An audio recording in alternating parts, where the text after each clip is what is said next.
Perhatikan soal berikut. Ini adalah soal asli penilaian matematis SNBT tahun 2024 yang baru saja dilaksanakan. Diberikan sebuah narasi dan terdapat 3 buah pertanyaan. Kita akan menjawab ketiga pertanyaan ini dengan konsep matematis. Pertanyaan pertama, posisi roda besar dan roda kecil akan sama seperti posisi semula sebelum lokomotif berjalan untuk pertama kalinya ketika lokomotif telah berjalan sejauh berapa meter? Nah, kalau kita gambarkan, terdapat 2 buah roda pada lokomotif ya. Roda yang besar dan roda yang kecil ya. Di sini ada 2 jenis roda besar dan roda kecil. Roda besar itu 75 cm dan roda kecil adalah 50 cm. Ini ya. Ini roda kecil, ini roda besar. Kalau kita gambarkan seperti ini. Ini adalah roda kecilnya, yang mana radiusnya atau jari-jarinya itu adalah 50 cm. Sementara untuk roda besarnya itu jari-jarinya adalah 75 cm. Nah, kalau kita kembali ke pertanyaan, posisi roda besar dan roda kecil akan sama seperti posisi semula ya. Ini adalah posisi semulanya. Anggaplah di sini sama-sama di titik A misalnya.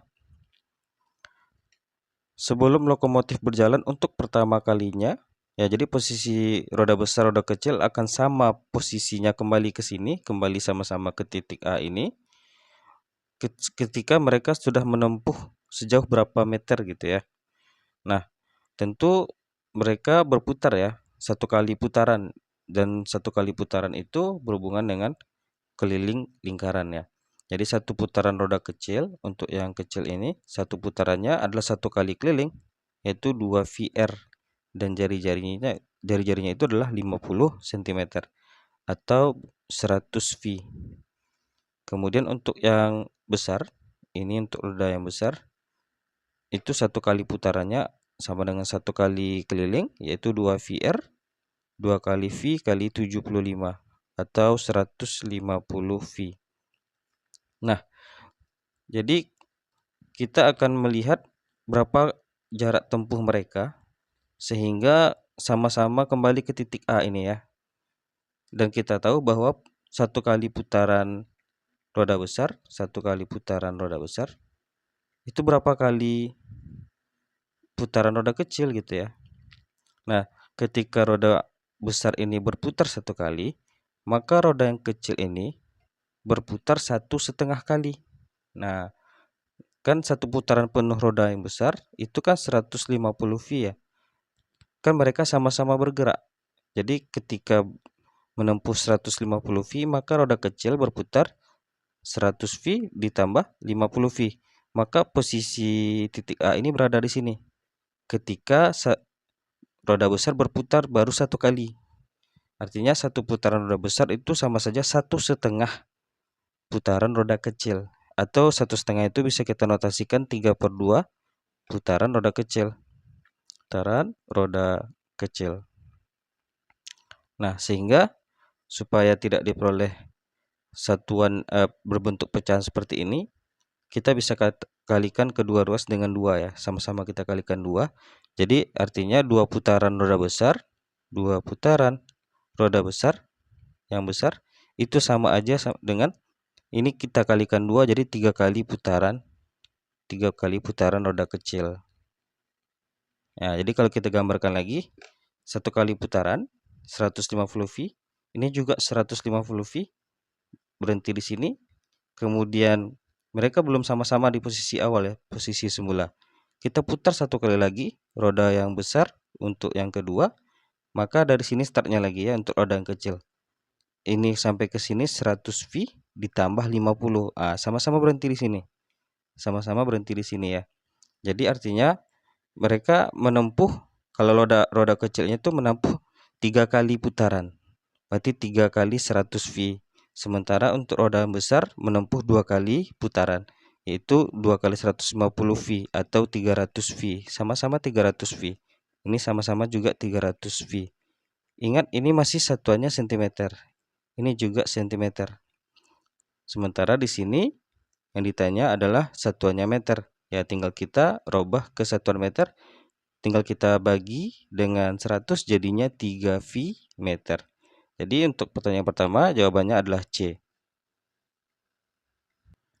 Kita lanjutkan untuk pertanyaan kedua. Agar roda besar dapat berjalan satu putaran, maka diperlukan air berapa liter?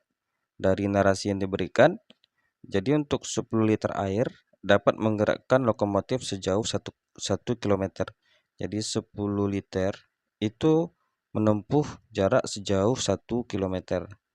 Nah, biar di sini kan satu putaran penuh untuk roda yang besar itu menempuh 150 V cm. Biar lebih mudah, kita rubah saja satuannya ke dalam meter aja ya. Jadi ini kita ganti ke dalam meter, jadinya 1,5 V meter. Dan ini pun juga harus kita ganti dalam bentuk meter. Jadi 10 liter itu sama aja 1000 meter ya. Nah, ini konsep yang bisa kita gunakan adalah perbandingan yang senilai ya. Sehingga pertanyaannya, jika jarak tempuhnya 1000 meter itu membutuhkan 10 liter. Kalau 1,5 V meter itu berapa liter gitu. Jadi bisa kita gunakan konsep perbandingan yang senilai. Kenapa? Makin jauh perjalanan, maka makin banyak juga air yang diperlukan ya. Makin sedikit perjalanan, makin sedikit pula air yang diperlukan. Sehingga ini bisa dikerjakan dengan konsep perbandingan yang senilai. Jadi bisa kita buat dari perbandingan yang ini saja. Jadi 10 liter per yang ditanya, anggaplah X. Di sini tanda tanya kita ganti saja dengan X. Meter sama meter habis ya. Meter sama meter habis. Jadi 1000 per 1,5 V. Nah, ini bisa kita kali silang ya. Dan sebelum kita kali silang, kalau bisa disederhanakan saja. 10 sama ini habis. Nah, jadi kita dapatkan, kita kali silang. Jadi 100X itu sama dengan 1,5 V liter ya. Sehingga X yang ditanya itu adalah 1,5 V per 100 liter. Nah, pada option tidak ada yang 1,5 V ya. Sehingga bisa kita kalikan kedua ruas dengan sama-sama kita kalikan 2, ini per 2. Nah, jadi kita dapatkan 3 V per 200. 3 V per 200 ada di option yang E. Kita lanjutkan soal yang ketiga. Jika lokomotif berjalan 1 km, perbandingan jumlah putaran roda besar dan roda kecil adalah. Nah, mungkin bagi anak fisika bisa menggunakan kecepatan sudut ya. Tapi di sini kita gunakan penalaran matematis untuk menjawab soal yang ketiga. Jadi di soal-soal sebelumnya kita sudah menjawab bahwa satu kali putaran untuk yang besar, satu kali putaran yang besar itu sejauh 150 V cm ya. Kan 2 VR 2 kali V kali 75, 150 V cm. Nah, biar lebih mudah kita ganti saja satuannya langsung ke meter ya. Kita bagi dengan 100 jadi 1,5 V meter. Sementara satu putaran yang roda yang kecil itu adalah 100 V ya. Karena 2 kali V kali 50. Jadi 100 V cm atau kita robah ke dalam satuan meter jadinya 1 V meter. Jadi boleh kita tulis 1, boleh tidak ya, 1 V meter. Nah, jadi satu kali putaran roda besar itu menempuh 1,5 V meter. Jadi berapa kali dia harus berputar sehingga menempuh jarak 1 km atau 1 km ini kita konversi ke meter. Jadinya 1000 meter ya.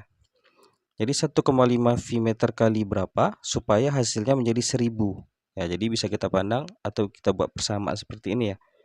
Jadi berapa kali dia berputar sehingga menempuh menjadi 1000 meter. Jadi tanda tanya ini bisa kita cari, yaitu tinggal kita bagi saja 1000. Nah, meter sama meter satuannya sudah habis ya. 1000 per 1,5 V. Nah, begitu juga untuk yang kedua ya. Jadi 1 V meter dikali berapa supaya hasilnya juga 1000 meter ya. Atau 1 kilo. Sehingga tanda tanya yang kedua itu adalah 1000 per 1 V. Nah, pertanyaannya kan perbandingan jumlah putaran roda besar dan roda kecil ya. Jadi ini ditanya perbandingan. Ini kita notasikan B ya, artinya perbandingan roda yang besar dan roda kecil ya. banyaknya jumlah putaran roda besar dan roda kecil. Nah, di roda yang besar kita dapatkan tadi yang ini, yaitu 1000 per 1,5 V. Sedangkan untuk roda yang kecil 1000 per 1 V. Nah, jadi 1000 sama 1000 sama-sama di atas posisinya ya. Ini langsung bisa kita coret. Kemudian V sama V bisa langsung kita coret karena posisinya sama-sama di bawah. Jadi perbandingan yang besar dan yang kecil itu adalah tersisa 1 per 1,5 dibagi dengan 1 per 1, yaitu 1. Nah, jadi kita dapatkan perbandingan yang besar dan kecil adalah 1 per 1,5, atau 1 per 1,5 ini bisa kita buat 1 per, nah 1,5 kan 3 per 2 ya. 1 dibagi 3 per 2 adalah 2 per 3. 2 per 3 ada di option yang B. Nah, mungkin bagi anak fisika bisa mengerjakan secara langsung, dibuat perbandingan jari-jari, kemudian dibalik aja posisinya ya, karena kecepatan itu berbanding terbalik. Tetapi bagi anak matematika harus dibuktikan secara konsep matematis melalui penalaran matematis seperti ini. Jadi kita bisa gambarkan penalaran matematisnya untuk soal nomor 3. Jadi jawaban yang tepat untuk nomor 3 adalah 2/3, ada di option yang B.